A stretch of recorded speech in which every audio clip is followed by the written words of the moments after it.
Sir ഇപ്പോൾ ഈ ജിയോയിൽ തന്നെ പറയുമ്പോൾ എയർടെൽ ജിയോ 2 പേരും തന്നെ ഇരിക്കുന്നത് അല്ല എല്ലാവരും ഫോൺ യൂസ് ചെയ്യുമ്പോൾ നിങ്ങൾ ഫോൺ ഉപയോഗിക്കുന്നു. അവറേജ് യൂസേജ് ആർപ്പു 1000 രൂപ ആയാലും അങ്ങനെ ആകുവാണെങ്കിൽ നമ്മൾ സംസാരിക്കാം. ഇന്നില്ലെങ്കിലും എന്തെങ്കിലും ഒരു ദിവസം ആവുമല്ലോ സാർ. എൻ്റെ പ്ലെയർ തന്നെ ഞാൻ ഫോൺ യൂസ് ഈ ചെയ്യുന്നത് നിർത്തൂല. വിലവാശി കയറും, ടെക്നോളജി എങ്ങനെ മാറും എന്ന് പറയാൻ പറ്റുമോ? എൻ്റെ അച്ഛൻ സൗദിയിൽ ഇരുന്നപ്പോൾ 50,000 രൂപയാണ് ടെലിഫോൺ ബില്ലേക്ക് എത്തിക്കൊണ്ടിരുന്നത്. ഈ വാട്സപ്പ് ഉപയോഗിച്ച് ഫ്രീ ആയി സംസാരിക്കാം. എനിക്ക് എന്താണ് യൂസേജ് ഇരിക്കുന്നത് ഇവിടെ? ഓക്കെ സാർ, മനസ്സിലായി. ഈ സംശയമാണ് എല്ലാവർക്കും ഇരിക്കുന്നത്. ആളെ എനിക്ക് കാശ് കൂടുതലാകുവാണെങ്കിൽ ആ സ്റ്റാർലിങ്ക് ഉപയോഗിക്കുന്ന ബദല ഇതിനെ യൂസ് ചെയ്യും. ഓക്കെ സാർ, അടുത്തത് ഇതിൻ്റെ മുകളിൽ എൻ്റെ കമ്പനിയുടെ ഫോൺ ബിൽ 50,000 മുകളിലാകുവാണെങ്കിൽ ഞാൻ ടാറ്റ കമ്മ്യൂണിക്കേഷൻ രജിസ്റ്റർ ചെയ്യുമല്ലോ. ഇപ്പോൾ Tata capital almost near to IPO പ്രൈസിൽ എത്തിയിരിക്കുന്നു. ഇന്നും ഇറങ്ങും.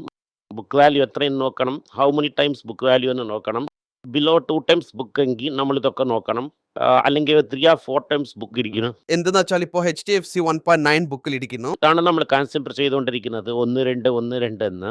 HDFCയിൽ എന്താണ് സംശയം എന്നാ സാർ, ലാസ്റ്റ് 1 ഇയറിൽ മാത്രം HDFC 25% വന്നിട്ട് കറപ്റ്റ് ആയിരിക്കുന്നു. 5 ഇയർ നിർത്താൻ നോക്കുന്ന സമയം ആവറേജ് 2% ആണ് ഇരിക്കുന്നത്. HDFC ബാങ്കിന് കൂടെ മെർജ് ചെയ്യുന്നു. HDFC was in trouble of going down. എല്ലാവരും റിയൽ എസ്റ്റേറ്റ് പ്രോബ്ലം ഇല്ല എന്നൊക്കെ പറയും, പക്ഷെ അതിലൊരു വലിയ പ്രോബ്ലം ഇരിക്കുന്നു. നിറയെ ബിൽഡേഴ്സൊക്കെ ലോൺ റിക്കവർ ചെയ്യാൻ പറ്റാതെയാണ് ഇരിക്കുന്നത്. ഇത് കാരണം ഇവരോടൊപ്പം അവർ മെർജ് ചെയ്തിരിക്കുന്നു. സോ ഒരുപാട് ബാഡ് ഗ്രോത്ത് ഇരിക്കുന്ന HDFCയോടൊപ്പം നോക്കുമ്പോൾ ഇവർ ബാങ്കിനെ കുറിച്ച് എന്താണ് വിചാരിച്ചു എന്നാൽ ഈസിയായി ഡെപ്പോസിറ്റ് ഒരുപാട് കിട്ടുമെന്നാണ് അവർ ചിന്തിച്ചത്. പക്ഷെ അവർ വിചാരിച്ച അത്രയും തോലം ഡെപ്പോസിറ്റ് കിട്ടിയില്ല. ആ സമയം നോക്കി മ്യൂച്വൽ ഫണ്ട്സിനെ നോക്കി ഡെപ്പോസിറ്റ് ഒക്കെ അവിടെ നോക്കി പോയി ടൈറ്റാ. സർ, ചോദ്യമേ മ്യൂച്വൽ ഫണ്ടിനെ കുറിച്ചാണ്. മ്യൂച്വൽ ഫണ്ട് മാത്രം 3 ഇയേഴ്സ് മുമ്പായിട്ട് ലാസ് ഒക്കെ പോയി എന്നൊക്കെ നിങ്ങൾ പറയുന്നു. അതെ സർ. ബാങ്കിങ് സിസ്റ്റത്തിൽ നീ കാശിന് വയ്ക്കുമോ ഇല്ല മ്യൂച്വൽ ഫണ്ടിൽ നീ കാശിന് വയ്ക്കുമോ? ഇൻവെസ്റ്റ്മെന്റ് പറയുന്നു. അതെ, ഇൻവെസ്റ്റ്മെന്റിൽ തന്നെ ചോദിക്കുന്നു. എല്ലാ സേവിങ്സും നിങ്ങൾ ലിക്വിഡായി ഇല്ലാതെ എല്ലാവരും മ്യൂച്വൽ ഫണ്ടിലാണ് ഇട്ട് വെച്ചിരിക്കുന്നത്. ഇപ്പം 3 കൊല്ലം കൊണ്ട് റിട്ടേൺ ഇല്ല. എല്ലാം ചേർത്ത് നിങ്ങൾ എടുക്കുവാണെങ്കിൽ 10% മാറ്റിയിട്ട് ഇനി ഇറങ്ങും. ആ ബാങ്കിൽ ഇടുവാണെങ്കിൽ നിങ്ങൾ മണി ലൂസ് ചെയ്യില്ല. സേവിങ്സ് ബാങ്കിൽ ഇരിക്കേണ്ട കാശിനെയും ലിക്വിഡ് ഫണ്ട്സിൽ ഇരിക്കേണ്ട കാശിനെയും എടുത്ത് നിങ്ങൾ മങ്ങാത്ത കഴിക്കുന്നു. അത് ഓക്കെ സാർ, പക്ഷെ എന്റെ ചോദ്യം മ്യൂച്വൽ ഫണ്ടിലും 3 വർഷമായിട്ട് നിങ്ങൾ കൊണ്ടുവരുവാണെങ്കിൽ നിങ്ങൾക്ക് ലാഭം 0 എന്ന് പറഞ്ഞു. അതേ തന്നെ HDFCക്ക് ഇരിക്കുന്നു എന്ന് അതെ, പറയുന്നത്. ഇപ്പൊ തന്നെ കൺസിഡർ ചെയ്യാൻ തുടങ്ങിയിരിക്കുന്നു. ഒരു 6-7 മാസം കൊണ്ടല്ലേ നമ്മൾ അതിനെ കൺസിഡർ ചെയ്യുന്നു. ഓക്കെ, ഇപ്പൊ തന്നെ ഇറങ്ങിക്കൊണ്ടിരിക്കുന്നു. നിങ്ങൾ കൺസിഡർ ചെയ്യാൻ പറഞ്ഞിരിക്കുന്നു. It can come to value 6.992 book ഇന്നും ഇറങ്ങും. ഉടനെ 1.8 എന്ന് പറയുമ്പോൾ കാശ് ഡബിൾ ആയിരിക്കുന്നല്ലേ. അങ്ങനെ ഇരിക്കുമ്പോൾ ഈ സൗത്ത് ഇന്ത്യൻ ബാങ്ക്, കർണാടക ബാങ്കിനൊക്കെ വെച്ച് നോക്കുമ്പോൾ ഇത് സൂപ്പർ എന്ന് തോന്നും അല്ലേ? ഇതേ സ്ട്രാറ്റജി തന്നെ. അതുപോലെ തന്നെ നമ്മൾ ICICIയും എടുത്തു. എനിക്ക് 5 മടങ്ങാണ് കാശ് അതിൽ. അങ്ങനെ വരുമ്പോൾ ലഞ്ച് ടൈം തന്നെ അല്ലേ? വരുമ്പോ അതന്നെ സാർ, വരുമ്പോൾ ഇവിടെ നിന്ന് 50% വിളിവാണെങ്കിൽ ലഞ്ച് ടൈം. HDFCയിൽ പെട്ടെന്ന് ഒരു ലഞ്ച് ടൈം വരും എന്ന് നമ്മൾ വിചാരിക്കാം അല്ലേ? ഞാൻ എന്ത് പറയുന്നു എന്നാൽ മ്യൂച്വൽ ഫണ്ടിലിരുന്ന് ഒരു എക്സോഡസ് വരുമെന്ന് ഞാൻ വിചാരിക്കുന്നു. എക്സോഡസ് എന്ന് പറയുമ്പോൾ വെളിയോട്ടം. ആ സമയം ലഞ്ച് പോകാണ്ട പോസിബിലിറ്റീസ് ഉണ്ട്. മ്യൂച്വൽ ഫണ്ടിൽ നമ്മൾ കാശ് ഇടുന്നത് നിർത്തുവാണെങ്കിൽ മ്യൂച്വൽ ഫണ്ട്സ് സ്റ്റോക്കിൽ ഇടുന്നത് നിർത്തും. അപ്പോൾ മാർക്കറ്റ് വീഴും. വെളിയിൽ എടുക്കുന്ന സമയം കാശ് വീഴും. HDFC വിളാണ്ട സാധ്യത അധികമുണ്ട്. ഓക്കെ സാർ, ഇപ്പോൾ റിസൾട്ട്സ് കണ്ടിന്യൂസ് വന്നുകൊണ്ടിരിക്കുന്നു. ഒരു 10 ഷെയർ ഇപ്പോൾ എടുക്കേണ്ടതുണ്ടെന്നൊക്കെ പറയുവാണെങ്കിൽ നന്നായിരിക്കും സാർ. ആദ്യം സിപ്ല NS 39% അവരുടെ നെറ്റ് പ്രോഫിറ്റ് വിളുന്നിരിക്കുന്നു. ഇതിനെക്കുറിച്ച് ഞാൻ വിഷമിക്കുന്നില്ല. നമുക്ക് കുറച്ച് കറക്റ്റ് ആവുകയാണെങ്കിൽ അതിനെ നോക്കണം. 20p താഴെ ഇരിക്കുവാണെങ്കിൽ ഡെഫിനറ്റ് ആയിട്ട് കൺസിഡർ ചെയ്യാം. Oh fine, okay sir. Infosys sir 12% profit increase ആയിരിക്കുന്നു. അതായത് അതിൽ കുറച്ച് അഡ്ജസ്റ്റ് ചെയ്ത പ്രോഫിറ്റ് ഉണ്ട്. റുപ്പി ഡിപ്രീസിയേഷൻ കാരണം കയറുന്നു. വലുതായിട്ട് ബിസിനസ് ഒന്നും കയറിയില്ല. അതിൽ അത്ര ഇറങ്ങിയെന്നോ പറയാൻ പറ്റൂല. ഇറങ്ങുമെന്നൊരു പേടിയാണ് നമ്മൾക്ക്. ഇറങ്ങുമോ എന്നൊരു സംശയമുണ്ട്. മാൻ പവറിനെയും കുറച്ചിരിക്കുന്നു. നാഷണലൈസ് ചെയ്യുന്നു, ഇതായിരിക്കുന്നു. കമ്പനിയെ കൺസിഡർ ചെയ്യാം. IT കമ്പനിയെ കുറിച്ച് നോക്കുമ്പോൾ എനിക്കൊരു ചെറിയ സംശയമുണ്ട്. ഒരു യുദ്ധത്തിന് ചെല്ലുവാണെങ്കിൽ അടിക്കും എന്ന ഒരു മൈൻഡ് സെറ്റിൽ എല്ലാത്തിനും തയ്യാറായിരിക്കണം. ജീവനുണ്ടെങ്കിൽ അടിച്ചിട ലക്കി പ്രൈസ് എന്ന് വിചാരിക്കണം എന്ന ഒരു ഫീല് IT കമ്പനിക്ക് വെക്കാമോ? ഡെഫിനറ്റ് ആയിട്ട് നിങ്ങൾ ജീവനോടെ രക്ഷിച്ചു വരും. പക്ഷെ രക്ഷപ്പെടാൻ കുറച്ച് സമയമെടുക്കും. സർജറിക്ക് പോകുന്നത് പോലെ വിചാരിച്ചോ. സർജറിക്ക് ചെന്ന് 2 മാസം 3 മാസം ആശുപത്രിയിൽ ഇതുമെന്ന് രക്ഷ വരുമല്ലേ VP സർജറി കഴിഞ്ഞ്. അതുപോലെ നീ വിചാരിക്കാം. ഇതിന് അടിച്ച് ഗാലി ചെയ്യുമെന്ന് വിചാരിച്ചുകൊണ്ടിരുന്ന സ്ഥലത്തിൽ മാർക്കറ്റ് അതിനെ ഈ അടി അടിച്ചിരിക്കുന്നു. അടിച്ച് ഗാലി ചെയ്യാതെ അതിൽ നിന്ന് രക്ഷപ്പെട്ട് വെളി വരുവാണെങ്കിൽ ഒരുമാതിരി എല്ലാവർക്കും ലക്കി പ്രൈസാ വന്നു നിൽക്കും. ഓരോ IT ഇൻഡസ്ട്രിക്ക് ഇന്ന് എടുക്കാമാ സാർ.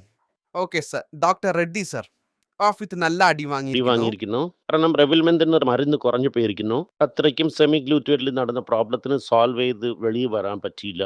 ഈ പ്രശ്നം അവർക്ക് നവംബർ ഡിസംബർ വരയ്ക്കും നീടിക്കും. ലോങ് ടേമിന് ഇവർക്ക് ഒരു നല്ല ഓപ്ഷനാണിത്. ട്വിറ്റായതിലിരുന്ന് വലുതായിട്ട് പ്രൈസ് ഒന്നും ഏറിയത് പോലെ ഇല്ലല്ലോ സാർ. റേറ്റ് കൺസിഡറേഷൻ, സിഗ്നൽ കിട്ടി റേറ്റ് കൺസിഡറേഷൻ. Okay sir. അടുത്തത് നെസ്ലെ ആണ്. പ്രോഫിറ്റിലിരിക്കുന്നു. അത് നമുക്ക് അവിടെ യുഎസിൽ നോക്കാം. അതെ സർ, അവിടെ നോക്കാം. ഇന്ത്യൻ ബേസിൽ നിന്നോ ചോദിക്കണം. സാർ ഇന്ത്യൻ ബേസിൽ ഭയങ്കര കോസ്റ്റ്ലി, പ്രൈസ് ഹൈ ആണ്. സോ ഇന്ത്യയിൽ കൺസിഡർ ചെയ്യേണ്ട.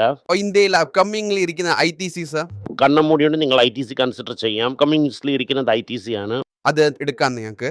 8 ലക്ഷം കോടി രൂപയ്ക്ക് ഒരു FMCG രാജ്യത്തെ വരാൻ പോകുന്നു എന്ന് വന്നിരിക്കുന്നു സർ. 8 ലക്ഷം കോടിക്ക് തന്നെ മാർക്കറ്റ് ഷെയർ അസോസിയേഷൻ വരാൻ പോകുന്നു പറയുന്നു. ഇത് 20% മാർക്കറ്റിന് പിരിച്ചാൽ കൂടെ ലാക്ക് ക്രോസ്. ഇന്ന് ഒരു FMCG 20,000 കോടിയെങ്കിൽ ടൈംസ് എന്ന് പറയുമ്പം ഒരു ഹ്യൂജ് ഇത് വാല്യൂ ആയിട്ടിരിക്കും.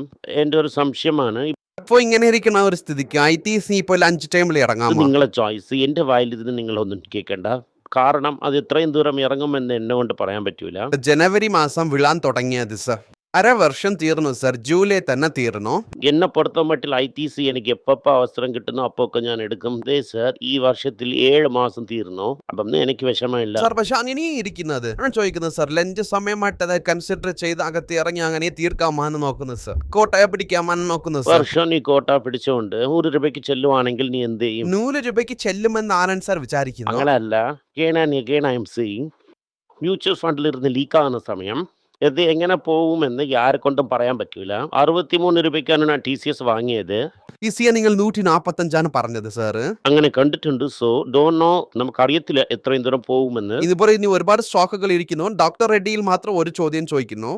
റെഡ്ഡിയിൽ ഇപ്പോൾ ഒരു ടാരിഫ് ഇട്ടല്ലേ?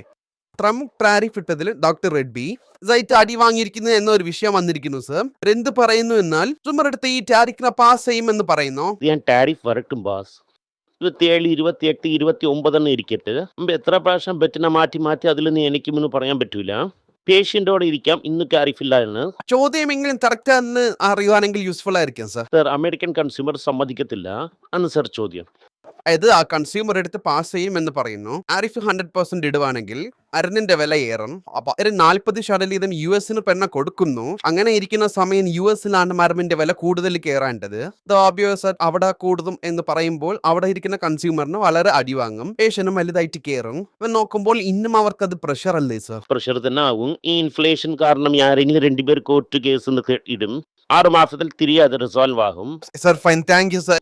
സർ, നന്ദി, നമസ്കാരം. ഈ വീഡിയോ ഇഷ്ടപ്പെട്ടെങ്കിൽ വീഡിയോനെ ലൈക്ക് ചെയ്യുക, ഷെയർ ചെയ്യുക, ബെൽ നോട്ടിഫിക്കേഷൻ ക്ലിക്ക് ചെയ്യുക. പറ്റുമെങ്കിൽ ഈ വീഡിയോനെ നിങ്ങളുടെ ഫ്രണ്ട്സിനും ഫാമിലി മെമ്പേഴ്സിനും അയച്ച് അവരെ നോക്കാൻ പറയുക. നന്ദി, നമസ്കാരം. എല്ലാവർക്കും നമസ്കാരം. കൊച്ചുങ്ങളുടെ financial literacy book money for nothing എന്ന ഒരു 2ാമത് പാർട്ട്. ചെക്ക് എങ്ങനെയാണ് ഫില്ല് ചെയ്യണം, ഈ ഡെപ്പോസിറ്റ് ബില്ലൊക്കെ എങ്ങനെയാണ് ഫില്ല് ചെയ്യണം, ആശയം എങ്ങനെയാണ് എവോൾവ് ആയി വന്നു, ബാർട്ടറിലിരുന്ന് ഡിമോണിറ്ററൈസേഷൻ വരെയുള്ള കാര്യങ്ങളൊക്കെ കവർ ചെയ്തിട്ടുണ്ട് ഇതിൽ. ഇത് 10 മുതൽ 12 വയസ്സ് വരെയുള്ള കൊച്ചുങ്ങൾക്ക് ഇത് വളരെ യൂസ്ഫുൾ ആയിട്ടിരിക്കും. ഈ ബുക്കിനെ ഇപ്പോൾ ഒരു സ്പെഷ്യൽ പ്രൈസിൽ 450 രൂപയ്ക്കാളെ കൊടുക്കുന്നു. നിങ്ങൾ ഇതിന് യൂസ് ചെയ്യാം. honeypage.com വെബ്സൈറ്റിനെ സബ്സ്ക്രൈബ് ചെയ്യാം. ഒരാഴ്ചയ്ക്ക് 4 പ്രീമിയം ആർട്ടിക്കിളും ഈ ആർട്ടിക്കിൾസ് ഒരു 10-15 ഇടുന്നു. ഇത് സബ്സ്ക്രിപ്ഷൻ മൂലം നിങ്ങൾ ഇതിനെ ഉപയോഗിക്കാം. ഒരു മാസത്തിന് വെറും 99 രൂപ മാത്രമാണ്. ഞാൻ പറയുന്ന കോൺസെപ്റ്റ്സിനൊക്കെ വളരെ എക്സ്പ്ലെയിൻ ചെയ്ത് നിങ്ങൾക്ക് മനസ്സിലാവുന്ന രീതിക്കാണ് ഇതിൽ ഇടുന്നത്. ഇത് നിങ്ങൾ വായിക്കുവാണെങ്കിൽ എനിക്ക് ഒരുപാട് പ്രയോജനമുണ്ടാകും. നന്ദി, നമസ്കാരം. കൊച്ചുമേക്ക് വേണ്ടി ഒരു പുസ്തകം ലോഞ്ച് ചെയ്തിട്ടുണ്ടായിരുന്നു. അത് വളരെ സക്സസ്ഫുൾ ആയിട്ടും പോയി. ആർക്കെങ്കിലും ആ പുസ്തകം ആവശ്യമുണ്ടെങ്കിൽ ഈ ടീമിൽ എനിക്ക് കോൺടാക്ട് ചെയ്യാം. താഴെ ഇരിക്കുന്ന നമ്പർ എന്നെ വിളിച്ചാൽ മതി. അല്ലെങ്കിൽ വെബ്സൈറ്റിൽ കോൺടാക്ട് ചെയ്യാം. ഇത് മൂലം ആ പുസ്തകം എനിക്ക് വാങ്ങാം. മറ്റ് പുസ്തകങ്ങളും അവൈലബിൾ ആണ്. അതുപോലെ തന്നെ വാട്സപ്പ് മൂലം നിങ്ങൾക്ക് വാങ്ങാം. അല്ലെങ്കിൽ വെബ്സൈറ്റ് ഉപയോഗിച്ചും നിങ്ങൾക്ക് വാങ്ങാം. നന്ദി, നമസ്കാരം. എന്തെങ്കിലും നിങ്ങൾക്ക് സംശയമുണ്ട്, എന്നെ കോൺടാക്ട് ചെയ്യണമെന്ന് നിങ്ങൾ വിചാരിക്കുവാണെങ്കിൽ താഴെ കൊടുത്തിരിക്കുന്ന മെയിൽ ഐഡിക്ക് നിങ്ങൾ മെയിൽ അയക്കാം. ഞങ്ങളുടെ ടീം നിങ്ങളൊപ്പം കോൺടാക്ട് ചെയ്യും. Thank you.